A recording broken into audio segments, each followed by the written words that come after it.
একবার ইমাজিন করেন তো, এমন একটা দেশ যে দেশের উপরে টানা কয়েক দশক ধরে পশ্চিমা বিশ্ব এবং আমেরিকা নানান ধরনের নিষেধাজ্ঞা চাপিয়ে আসতেছে, নানান ধরনের কূটনীতিক চাপের মধ্যে রেখেছে এবং রাজনীতির সংঘর্ষের মধ্যে রেখেছে, কিন্তু ওই দেশটাকে কখনো সম্পূর্ণভাবে দমন করতে পারেনি বা নত করতে পারেনি।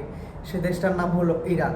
অনেক বিশেষজ্ঞরা মনে করে বর্তমানে মধ্যপ্রাচ্যের ভিতরে সুপার পাওয়ার কান্ট্রিতে পরিণত হচ্ছে ইরান।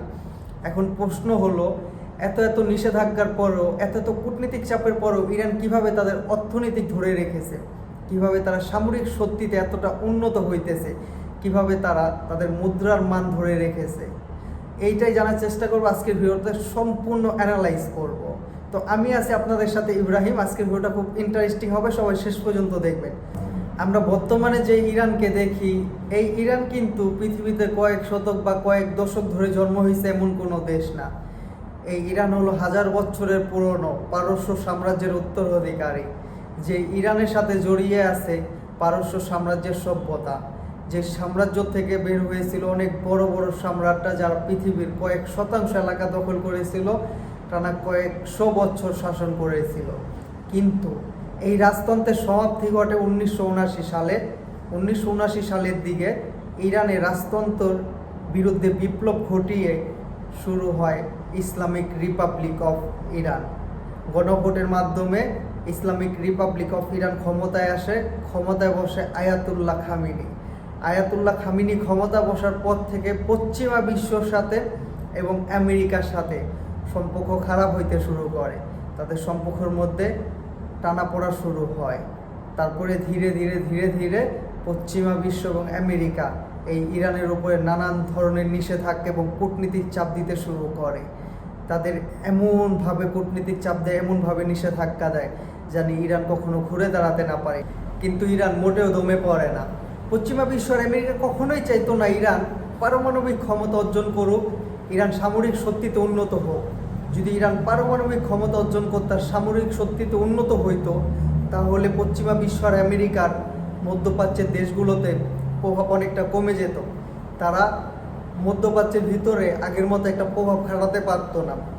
এই জন্য তারা ইরানের উপরে আন্তর্জাতিকভাবে নিষেধাজ্ঞা দেয়। ইরানের সাথে কেউ সরাসরি বাণিজ্য করতে পারবে না, ব্যাংকিং করতে পারবে না, ইরানের তেল রপ্তানি করতে পারবে না কোনো কান্ট্রি।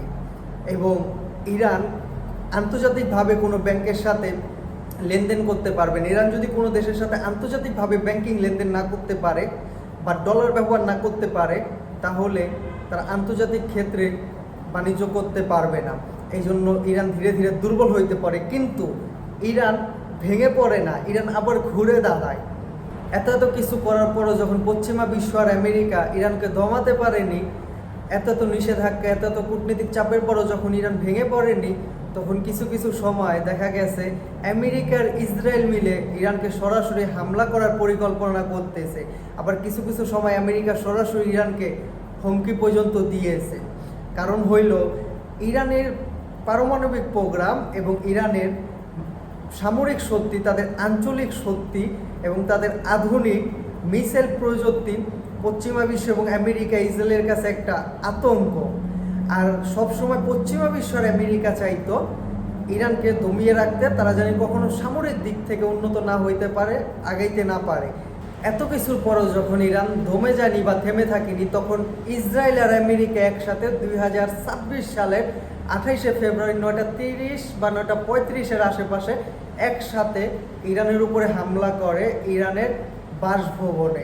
যে বাসভবনের মধ্যে তখন অবস্থান করছিলেন ইরানের সর্বোচ্চ নেতা আয়াতুল্লাহ খামিনি। শুধু বাসভবনে হামলা করছে তা না, ইরানের শপিং মল, মসজিদ, স্কুল, নানান জায়গায় এবং ঘনবসতি এলাকার মধ্যে ডিরেক্ট মিসাইল মেরেছে এবং কয়েক শত মানুষ মারা গেছে। এবং ইরানের সর্বোচ্চ নেতা আয়াতুল্লাহ খামিনিরও মৃত্যু হয়েছে। শুধু আয়াতুল্লাহ খামিনির মৃত্যু হয়নি, তার ছেলের বউ, তার ছেলে, তার মেয়ে, তার মেয়ের জামাই এবং তার নাতিপুতি যারা ছিল তাদের ওইখানে ডেথ হয়। তো এই প্ল্যান কিন্তু 2-1 দিনে করা হয়নি, মানে এই অ্যাটাকের প্ল্যান কিন্তু 2-1 দিনে করা হয়নি, এটা বহুত আগের থেকে পরিকল্পনা করা ছিল। এবং ইরান কিন্তু হঠাৎ করে মধ্যপ্রাচ্য অন্য অন্য দেশের উপরে হামলা করছে। ইরানও কিন্তু শুধু শুধু এই দেশগুলোর উপরে হামলা করেনি। আপনি যদি একটু ভালোভাবে খেয়াল করে দেখেন বা একটু যদি ঘাটাঘাটি করেন, তাহলে দেখতে পাবেন মধ্যপ্রাচ্যের অধিকাংশ দেশের ভিতরে আপনার আমেরিকার ঘাঁটি আছে, আমেরিকার সৈন্য ঘাঁটি আছে, এবং ওই দেশগুলোতে আমেরিকা যা বলে সম্পূর্ণ তাই হয়। তো এই মধ্যপ্রাচ্যের দেশগুলো হবার কথা ছিল ইরানের বন্ধু, সেই জায়গা হয়ে গেল আপনার কত দূরের একটা দেশ আমেরিকা তার বন্ধু, এবং ইরানের বিপক্ষে যায় সবসময়। এখানে ইরানের বিপক্ষে দেওয়ার তাদের রিজন হইল ইরান হইল একটা আপনার গণতন্ত্র দেশ, আর বাকি যেগুলো আছে সৌদি আরব, বাহরাইন, কাতার, আরব আমিরাত, জর্ডান, তারপরে আপনার আরও অন্যান্য যে কটা দেশ আছে, এই দেশগুলো হলো রাজতন্ত্র। এখন তারা ভয় পায় যদি তাদের দেশে রাজতন্ত্র সরিয়ে গণতন্ত্র চলে আসে, এই জন্য তারা সবসময় আমেরিকাকে সাপোর্ট করে এবং ইরানকে দমানোর চেষ্টা করে। তো ইরানও কিন্তু তাদের এমনি এমনি হামলা করেনি, কোনো একটা তো রিজন আছে হামলা করার। এখন পরবর্তীতে দেখা যাবে কি হইতে পারে এই যুদ্ধ। এখন প্রশ্ন হইল ইরান কতটা শক্তিশালী, তাদের ভৌগোলিক অবস্থা কতটা শক্তিশালী, তাদের সামরিক মিসাইল এবং তাদের কি আসলে পারমাণবিক বোমা আছে। ইরানের সব থেকে সত্যির জায়গা হলো তাদের ভৌগোলিক অবস্থা। আপনারা যদি একটু ম্যাপে ভালোভাবে দেখেন তাহলে দেখতে পাবেন ইরান বিশাল বড় একটা দেশ, এবং ইরানের চারোপাশে শুধু বিশাল বড় বড় পাহাড়, আর এক পাশে রয়েছে আপনার সাগর, এবং এই কারণে ইরানের সহজে আক্রমণ করতে পারেন অন্য কোনো দেশ।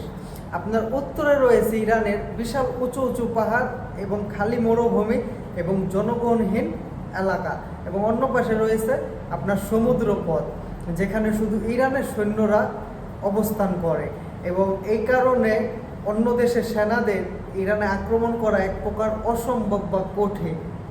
ইরানের আরেক অন্যতম শক্তির জায়গা হলো তাদের জলপথ। এই জলপথের কারণে ইরান এতটা শক্তিশালী। দেখেন আপনার দক্ষিণ দিকে ইরানের আছে আপনার পারস্য মহাসাগর, এবং তার মুখেই আছে আপনার হরমুজ প্রণালী, আর হরমুজ প্রণালী সম্পূর্ণ আপনার যায় ইরানের সামনে দিয়ে, ওইটা সম্পূর্ণ নিয়ন্ত্রণ ইরানের হাতে। এই জন্য ইরান আপনার সমুদ্র পথে এতটা শক্তিশালী। আর মধ্যপ্রাচ্যে প্রায় 25% তেল আপনার বিশ্বে অন্যান্য দেশ রপ্তানি করে, আর সম্পূর্ণ তেল আপনার যায় হলো হরমুজ প্রণালী দিয়ে। এখন যদি ইরান কখনো এই হরমুজ প্রণালী বন্ধ করে দেয়, তাহলে মধ্যপ্রাচ্যের অনেক দেশ আপনার তেল রপ্তানি না করতে পারলে অর্থনৈতিকভাবে আপনার ক্ষতিগ্রস্ত হতে পারে। এই জন্য আপনার অন্যান্য দেশ মধ্যপ্রাচ্যে ইরানের সাথে কোনো সংঘর্ষে জড়াতে চায় না। এই সমুদ্র পথের কারণে বিশ্ব রাজনীতিতে ইরানের খুব গুরুত্বপূর্ণ একটা ভূমিকা রাখে। বর্তমানে ইরানের সামরিক বাহিনী মধ্যপ্রাচ্যের ভিতরে অনেক বড় বড় বাহিনীগুলোর একটি, কারণ ইরানের বাহিনীকে বিশেষ কিছু ট্রেনিং দেওয়া হয়, যেই ট্রেনিংয়ের কারণে ইরানের সামরিক বাহিনী এতটা শক্তিশালী।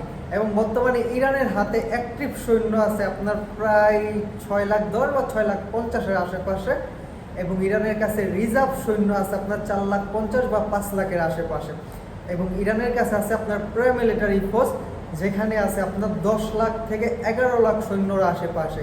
এবং এগুলো ছাড়াও ইরানের একটা বিশেষ বাহিনী আছে, যে বাহিনী আপনার দেশ প্রতিরক্ষা কাজে সবসময় নিয়োজিত থাকে। দেশে কোনো গণ্ডগোল হলে, দেশে কোনো ঝামেলা হলে বা অন্য কিছু হলে সব জায়গায় তারা খুব গুরুত্বপূর্ণ ভূমিকা পালন করে।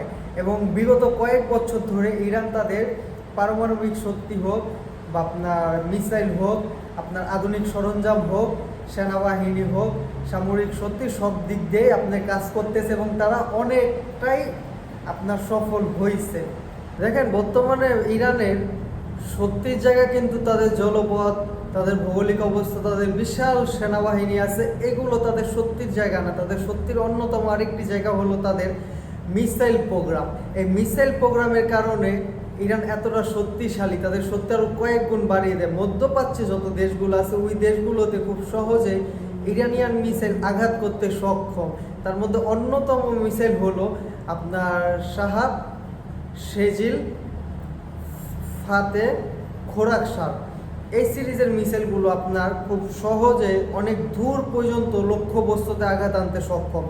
ইরানের হাতে যে শুধু মিসাইল আছে তা না, ইরানের হাতে আছে বর্তমানে উন্নত মানের ড্রোন প্রযুক্তি, যে ড্রোন প্রযুক্তি দিয়ে আপনার মনে করেন অনেক দেশ আপনার ব্যবহার করা যায়, খবরাখবর আনা যায় বা আপনার পর্যবেক্ষণ করা যায়, আপনার যুদ্ধের ক্ষেত্রে বড় একটা ভূমিকা রাখে। তার মধ্যে হলো শাহেদ, আপনার মহাজের, কোরাল, আবাদিন। এই সিরিজের ড্রোনগুলো আপনার মনে করেন খুবই ভয়ঙ্কর, খুবই আধুনিক। এই সিরিজের ড্রোনগুলো আপনার বেশিরভাগ ইরানেই তৈরি হয়, ইরানের নিজস্ব তৈরি। এবং এই ড্রোনের প্রযুক্তি খুবই হাই। ইরানের এই ড্রোন আর এই মিসাইল, এই দুইটা জিনিসের কারণে ইরানের শক্তি আরও কয়েক গুণ বেড়ে যায়, যার কারণে মধ্যপ্রাচ্যের ভিতরে শক্তির দিক থেকে ইরান অনেকটাই এগিয়ে যায়। এই সব তো গেল ইরানের ভৌগোলিক অবস্থা, জলপথের অবস্থা, তাদের সামরিক শক্তির অবস্থা, তাদের মিসাইল প্রোগ্রাম, উন্নত মানের ড্রোন প্রযুক্তি। এগুলো ছাড়াও মধ্যপ্রাচ্যের বিভিন্ন অঞ্চলে আপনার ইরানের প্রভাব প্রায় সময় দেখা যায়। আঞ্চলিক বিভিন্ন সময় সামরিক শক্তি হোক, রাজনীতির ক্ষেত্রে হোক, ইরানের প্রভাব বা ইরানের বিভিন্ন ক্ষেত্রে তাদের প্রভাব বিস্তার করতে দেখা যায়। অনেক বিশেষজ্ঞরা মনে করে মধ্যপ্রাচ্যের কয়েকটা বড় সংগঠন, শক্তিশালী সংগঠনের সাথে ইরান ভালো সম্পর্ক এবং বন্ধুত্ব স্বরূপ সম্পর্ক বজায় রাখে সবসময়। তার মধ্যে অন্যতম হলো হামাস, হিজবুল্লাহ। এই দুইটা সংগঠনের সাথে ইরান সবসময় ভালো সম্পর্ক এবং বন্ধুত্ব সম্পর্ক বজায় রাখে এবং মধ্যপ্রাচ্যের ভিতরে অনেক সংঘর্ষের মধ্যে এই সংগঠনগুলো আপনার বড় ভূমিকা পালন করে। বিশেষজ্ঞরা মনে করে ইরানের বর্তমানে শক্তির পিছনে এবং আঞ্চলিক প্রভাবের পিছনে এই সংগঠনের একটি গুরুত্বপূর্ণ ভূমিকা আছে এবং ইরানে যে সামরিক শক্তি হোক, আঞ্চলিক প্রভাব হোক, সব ক্ষেত্রে এই সংগঠনগুলো ইরানকে মধ্যপ্রাচ্যের ভিতরে আরও বেশি শক্তিশালী এবং প্রভাবশালী করতেছে।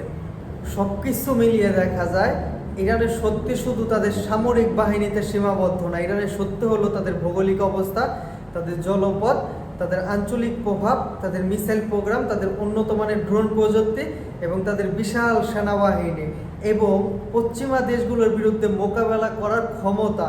সব কিছু মিলিয়ে বর্তমানে ইরান একটি শক্তিশালী দেশ হিসাবে গড়ে উঠেছে এবং অনেক বিশেষজ্ঞরা মনে করে যদি ইরানে কোনো রাজনীতিক বড় সংঘর্ষ হয় তাহলে ওই সংঘর্ষ শুধু একটি দেশের সীমাবদ্ধ থাকবে না, ওই সংঘর্ষ ছড়িয়ে পড়বে পুরো মধ্যপ্রাচ্যের প্রতিটা দেশের ভিতরে। এখন ইরান আগামীতে কি কি করতে পারে, কতটা উন্নত হইতে পারে, এটা হলো দেখার বিষয়। আপনার কাছে কি মনে হয় মধ্যপ্রাচ্যের ভিতরে কি ইরান আপনার সুপার পাওয়ার কান্ট্রি হিসেবে পরিণত হতে পারবে?